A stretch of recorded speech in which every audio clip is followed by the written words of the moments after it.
আসসালামু আলাইকুম রহমতুল্লাহ। প্রিয় শিক্ষার্থী বন্ধুরা, কেমন আছো তোমরা? আশা করি ভালোই আছো, সুস্থ আছো। আমি আলহামদুলিল্লাহ ভালো আছি। রহমতপুর অনলাইন স্কুল এর পক্ষ থেকে তোমাদের স্বাগত জানাচ্ছি। আমি খায়রুল ইসলাম, সহকারী শিক্ষক, রহমতপুর মাধ্যমিক বিদ্যালয়, বাবুগঞ্জ উপজেলা, বরিশাল। প্রিয় শিক্ষার্থী বন্ধুরা, আমি আজকে দাঁড়িয়েছি ষষ্ঠ শ্রেণীর গণিত বিষয়ে সমীকরণ নিয়ে। সমীকরণের এর পূর্বেও দুইটি ক্লাস তোমরা পেয়েছো, যেখানে তোমরা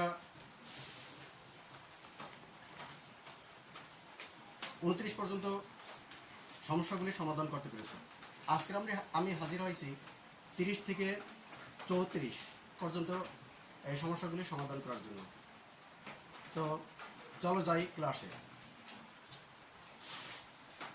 দেখো শিক্ষার্থী বন্ধুরা, 30 নম্বর অঙ্কটা, একটি কলমের দাম যত টাকা। এই যে যত টাকা মানে আমাদের এই চলক ধরতে হবে নাকি, যত টাকা তা থেকে 2 টাকা কম হলে দাম হতো 10 টাকা। কলমটির দাম কত?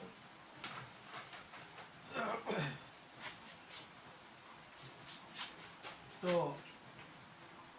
দেখি, মনে করি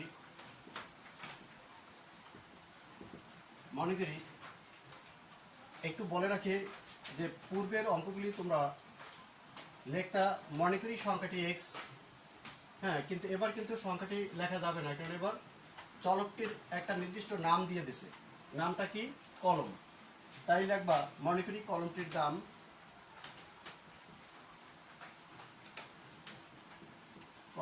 দাম এক্স টাকা। মনে করি কলমটির দাম এক্স টাকা। এরপরে আমরা লিখতাম কি? প্রশ্ন মতে। তাই লেখো প্রশ্ন মতে। তো কলমটির দাম যদি এক্স টাকা হয়, লিখলাম এক্স। এরপরে কি বলছে? যত টাকা তা থেকে 2 টাকা কম।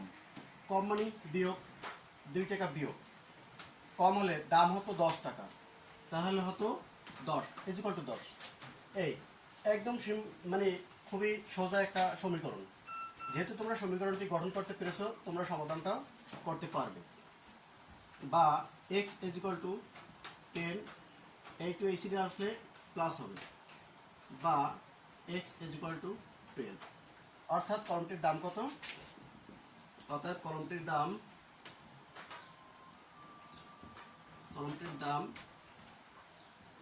12 টাকা। আর আমরা উত্তর লিখবো কিভাবে? আমরা পিছনে 24 থেকে 29 নম্বর অঙ্কগুলো আমরা শিখেছি যে কিভাবে উত্তর লিখতে হবে। যেহেতু এই জায়গায় সমীকরণ গঠন করতে বলছে তোমাকে এবং এর সমাধান নির্ণয় করতে বলছে, সেক্ষেত্রে সমীকরণটিও লিখতে হবে। অতএব সমীকরণটি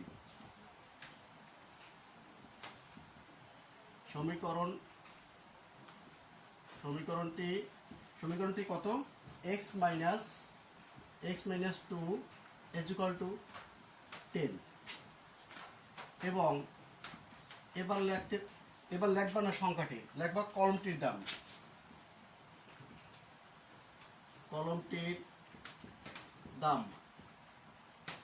কলমটির দাম 12 টাকা। শিক্ষার্থী বন্ধুরা, আশা করি তোমরা বুঝতে পেরেছো। যাই হোক, এরপর আমরা 31 নম্বর সমাধানটি করার চেষ্টা করি।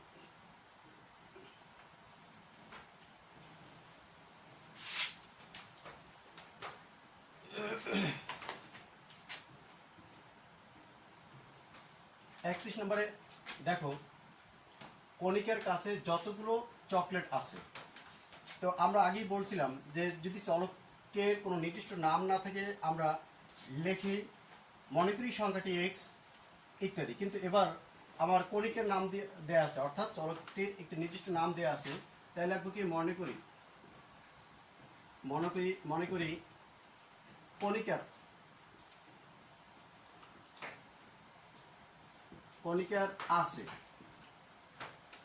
আছে কতটি চকলেট? যতগুলো চকলেট আছে। আমরা এই যতগুলো জায়গায় লিখবো কি? = xt চকলেট। এরপরে তার 4 গুণ আছে চকলেট আছে কার? মনিকের। আচ্ছা মনিকের দেখো, মনিকের আছে তার 4 গুণ। আসলে আমরা প্রথম ক্লাসে আগেই বলেছিলাম যে এই চ্যাপ্টার বা এই অঙ্ক সব কিন্তু এক চলক বিশিষ্ট সমীকরণ, অর্থাৎ এখানে যেহেতু একটি চলককে তুমি এক্স দ্বারা চিহ্নিত করছো, দ্বিতীয় আর কোনো চলক নাই যার যে ওয়াই তুমি ওয়াই দ্বারা চিহ্নিত করবে, সেক্ষেত্রে আমরা মনিকের আছে অবশ্যই এক্স এর সাথে একটা সম্পর্ক আছে। কি আছে?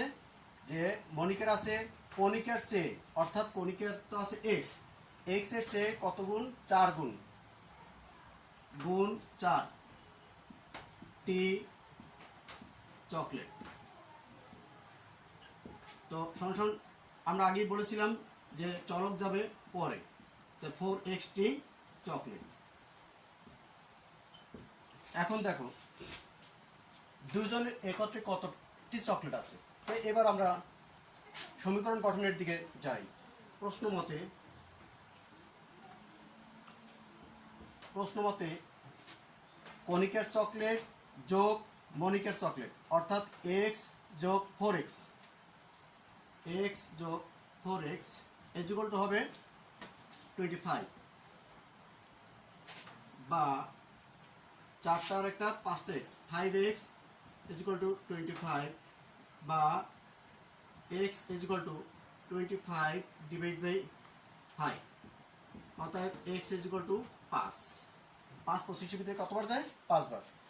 আমরা এই সমাধানগুলো বারবার মনে হয় না বোঝানোর দরকার আছে, তারপর আমি একবার বুঝিয়ে দিই। 4টা আর একটা 5x ইকুয়াল টু 25। x এর মান নির্ণয় করার ক্ষেত্রে আমরা জানি যে চলকের সাথে যা থাকবে যদি গুণাকারে থাকে হবে ভাগ, তাই এটা গুণাকার আছে, ভাগ হয়ে গেল, তাই 5 25 ভিতরে যায় 5 বার। x equal two 5। প্রশ্নে আমাদের দেখো একটু প্রশ্নটা একটু খেয়াল করো, কণিকের কতগুলো চকলেট আছে? কণিকের চকলেটের সংখ্যা x, আর কণিকের x এর মান বেরিয়েছে 5টি, অতএব লাগবে কি? অতএব কণিকের চকলেট আছে, কণিকার চকলেট 5টি, কণিকার চকলেট 5টি। আচ্ছা প্রশ্নে তোমাদের এভাবে আসতে পারে যে মনিকের চকলেট কতটি? মনিকের চকলেটের ক্ষেত্রে কি লিখবা?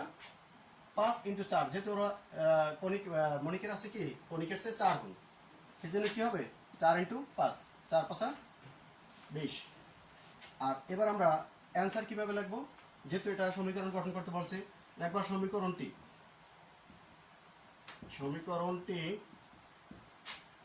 কি হলো? এই লাইনটা x plus 4x equal to 25, এর সাথে আনসার লাগবা কি যে কণিকের চকলেট আছে কতটি।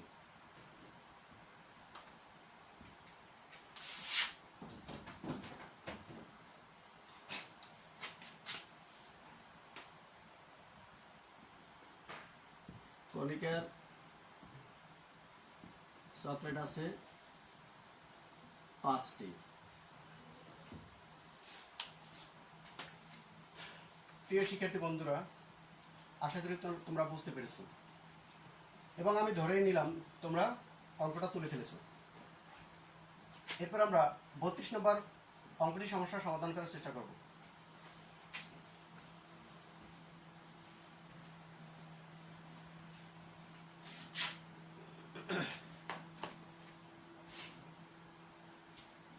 দেখো, দুটি ক্রমিক স্বাভাবিক জোড় সংখ্যা।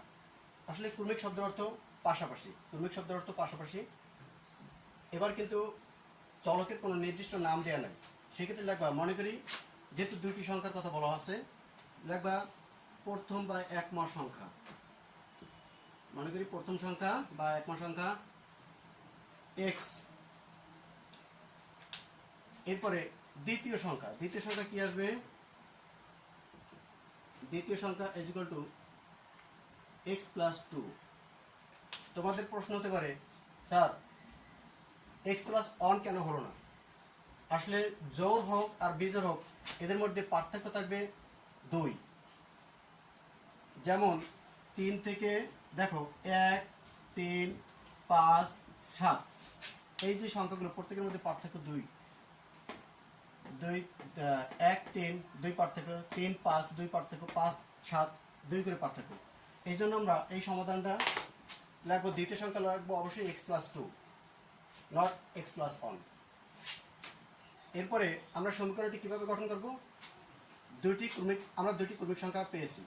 এরপরে কি করতে হবে? জোড় সংখ্যার যোগফল কি নির্ণয় করতে হবে আমাদের, যোগফল নির্ণয় করতে হবে। আমরা লিখি প্রশ্ন মতে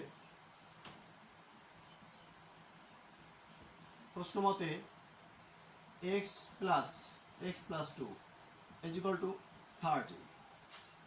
দেখো প্রথম সংখ্যা যোগ দ্বিতীয় সংখ্যা = 30, দুটি সংখ্যার যোগফল। এখানে x twice x = 30, সরি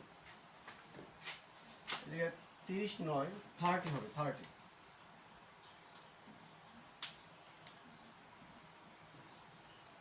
হবে।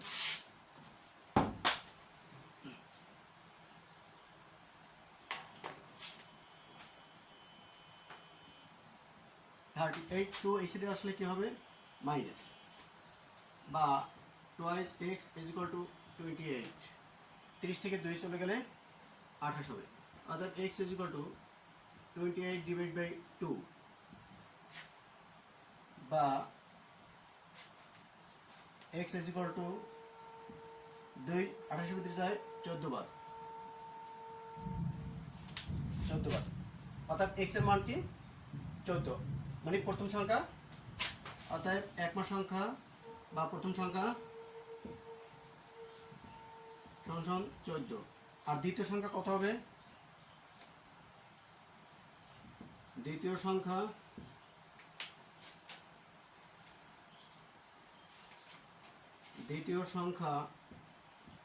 যেহেতু দ্বিতীয় সংখ্যা x+2 অর্থাৎ 14 যোগ 2, 14 2 16। আমরা প্রথম সংখ্যাও পেলাম, দ্বিতীয় সংখ্যাও পেলাম। এখন আমরা অ্যান্সার কিভাবে লিখব? আমরা সমীকরণটি লিখব যে নির্ণয় সমীকরণটি হলো, এই লাইন লিখব। এরপরে লিখব প্রথম সংখ্যা 14, দ্বিতীয় সংখ্যা 16।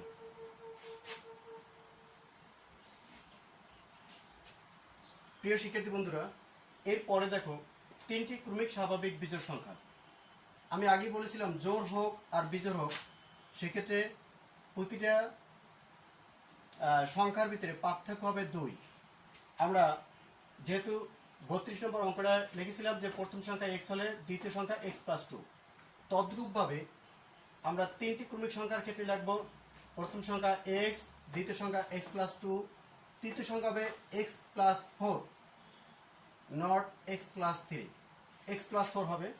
এরপর আমরা তিনটি সংখ্যাই আমরা যোগ করব, x plus x+2 plus x+4 = যেহেতু যোগফল 27। এরপর আমরা সমাধানকারী শেষ করব। প্রিয় শিক্ষার্থী বন্ধুরা, আশা করি তোমরা বুঝতে পেরেছো। এর পরবর্তীতে আমরা কিছু পাটিগণিতের কিছু চ্যাপ্টার নিয়ে আমরা আলোচনা করব। যেহেতু তোমাদের শর্ট সিলেবাসে পরীক্ষা হওয়ার কথা, সেক্ষেত্রে আমরা কিছু গুরুত্বপূর্ণ চ্যাপ্টার নিয়েই আলোচনা করব। আমরা যেহেতু বীজগণিতের একটা চ্যাপ্টার শেষ করেছি, এখন আমরা পাটিগণিতে যাব। এরপর যদি আল্লাহ ভালো রাখে জ্যামিতিতে যাব। যাই হোক, সে পর্যন্ত তোমরা ভালো থেকো, সুস্থ থাকো। আসসালামু আলাইকুম রহমতুল্লাহ।